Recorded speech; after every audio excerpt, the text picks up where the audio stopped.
こんにちは。わびチャンネルナビゲーター森前です。今週は先週に引き続き、ここ春華園盆栽美術館慶賀亭からお送りします。盆栽水石飾りの究極の研究団体、原稿会展。東京で開かれた初の展覧はあまりにも奥深く、私たちプロでもうなるほどのものがあります。第2週の今日は、ここ慶賀亭奥にある無休庵茶室から奥院へと、その飾りの深さをさらにご紹介させていただきます。こちらは慶賀亭無休庵の駒茶室です。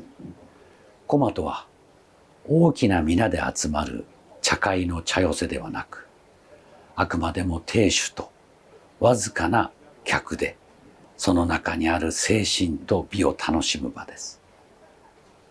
この部屋だけが天井も床の間もとても小さくなっています。日本の文化が生んだ数寄屋建築の結晶といえるこの部屋に飾られたのは、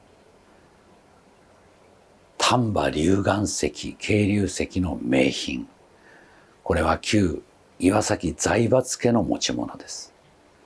使われている水盤は宮内庁にわずかに残り、民間には数枚しかないと言われる幻ののんべえ瑠璃釉水盤です。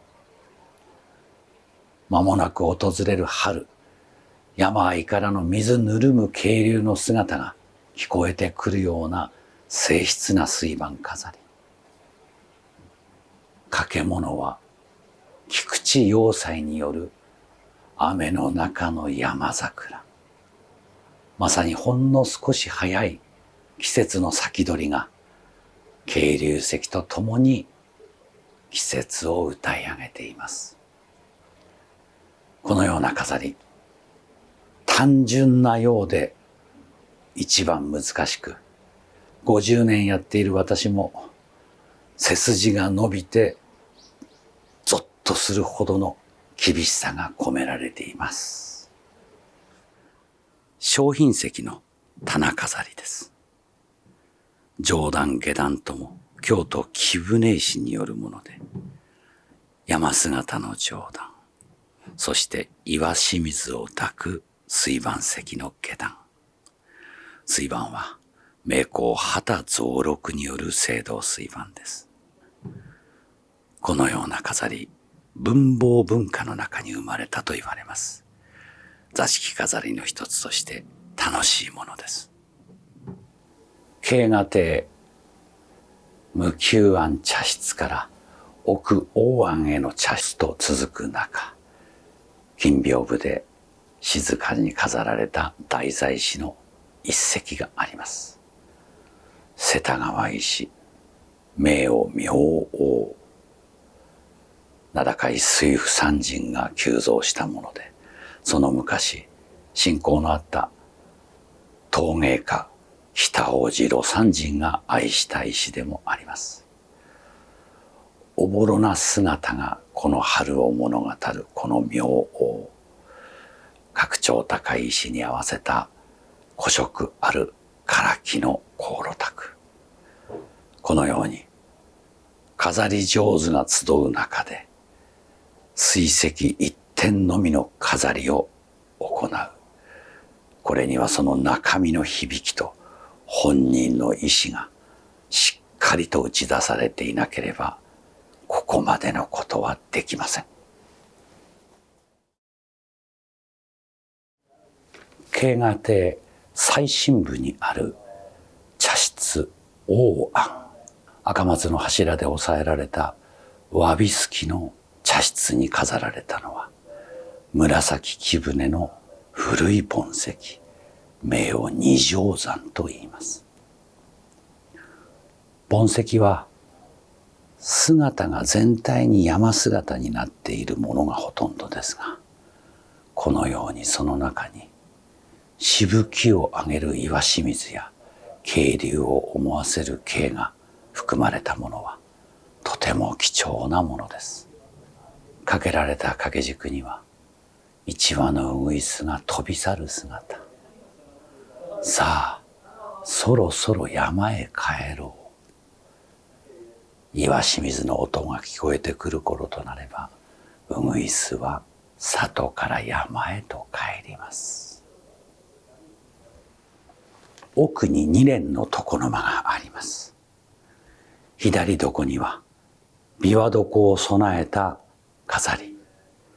ここには今回玉川石の船形石、名古舟と名付けられた水盤飾りがされています。名工神谷一葉による唯一無二の釉薬の味を持つこの水盤。本来は砂を敷き詰めて飾るものですが、石種の趣向があり、桃の色の水盤の色を見立てた船飾りにしたい。その思いは掛け軸にも込められています。会津屋一が書いた李白が残した詩がその通りです。10日流れる中、人の道の長さと苦悩を歌い上げたこの漢詩。船の水面に満面に散る桃の花を表現しているようです。脇床には木彫の李白にも似た老子が静かに静かに景色を眺めています。二連床右側、赤松のサバ感を抱いた屈曲する幹芸を持つ老大木です。まさに自然界の中でどのようにして生き抜いてきたのか、その道のりを問うてみたいほどの姿が凡情に生き抜いています。厳しさを内に秘めたその樹層、それでもその外には静かに澄み切った月が上がる。武部白鵬による名筆「秋月」は月明かりに照らす松を映し、静かに変わらぬ季節、変わらぬ自然を物語っています。三女出品の方による聖泉飾りです。どちらかといえば国風展向きの中型心拍の名木です。聖泉飾りという座敷飾りにおいては、心拍という精神美を考えて、あえてこのような数百年前の春日宅の腰高の卓に合わされたようです。変わらぬ季節を歌う心拍の脇には、苔の中から生える単調草の目出しが春を歌い上げています。このように草一つに南蛮の200年経つ盆木に合わせる。心にくいところ、見えないところにそれを使う。これも飾り上手の技の一つです。同じく三女出品の方の聖泉飾り。先ほどの格調高い心拍中品とは違い、氷逸な、まるで筆一つで描いたような壮観の人舎利の幹芸の姿。ある意味では心拍盆栽の到達点といえるものがあります。中渡りの陣笠風のつば丸に合わせた絶妙の鉢合わせ。そして脇に置かれた天土派の佐治川石の上に50の塔。相向かい合う厳しさと到達する世界観。平飾りの手本といえるものがここにあります。この慶賀亭でも普段は公開されたことのない使用されぬこの2階の広間があります。お弟子さん一門でもこの席を見たことはないと言われる席を今回お借りしました。飾られたこの石は貴船の名石荒磯、天下五剣を有した三日月宗近を東京国立博物館に寄贈した名人渡辺三郎先生の旧蔵石です。使われている宝雲卍透かし楕円水盤との合わせは水盤拡張尾の真骨頂と言えます。かけられた大福の軸、名武陵桃源。書かれた画家は江戸期を代表する文人画家池大河によるものです。この武陵桃源が公の場に姿を現すのは今回が初。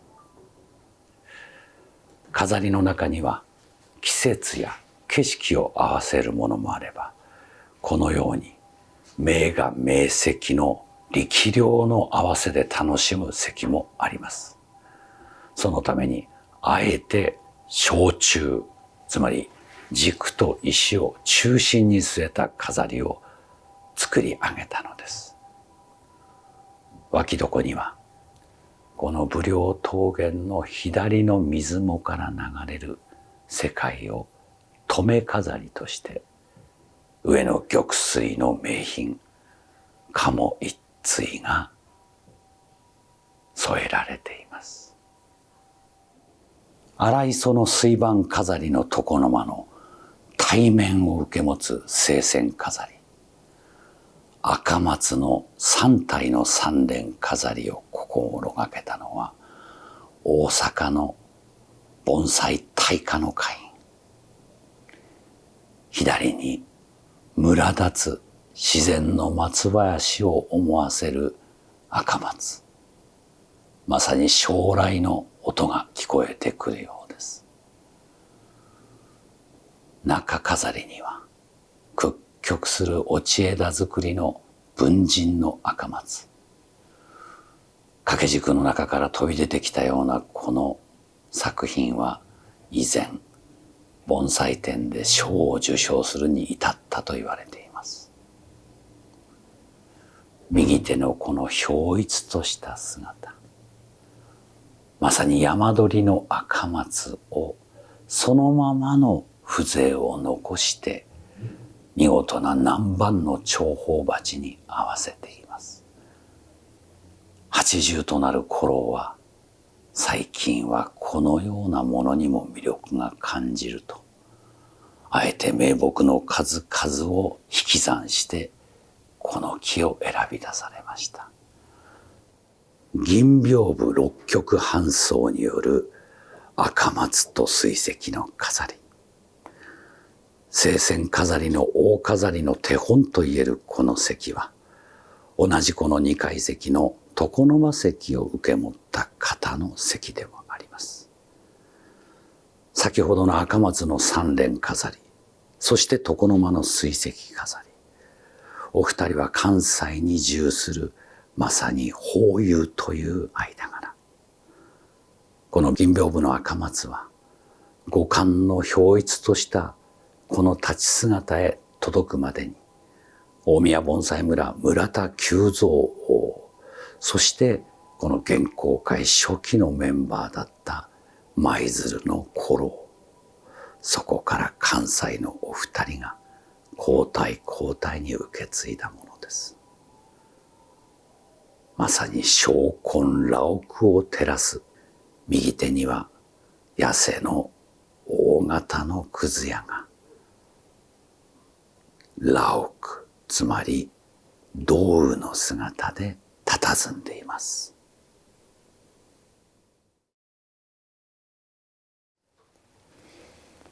いかがだったでしょうか。2週にわたってお伝えした第16回原稿会展、春華園盆栽美術館慶賀亭全席をお借りしての失礼となりました。原稿会を組織する皆さんは国風展、大観展、さまざまな水石店で活躍される功労大家の方々です。己が賞取レースで楽しむのではなく、仲間と杯を交わし、自分の席を褒めるでもなく、ただただ盆栽水石を愛して深みに深みに自分を探求する、そんな皆さんの集いです。このような場所をお貸しくださった春華園の小林邦夫先生にも深くお礼申し上げます。一点一点の中身、それぞれに何度もアーカイブスでお楽しみいただければと思います。ぜひチャンネル登録をよろしくお願いします。今回もご視聴ありがとうございました。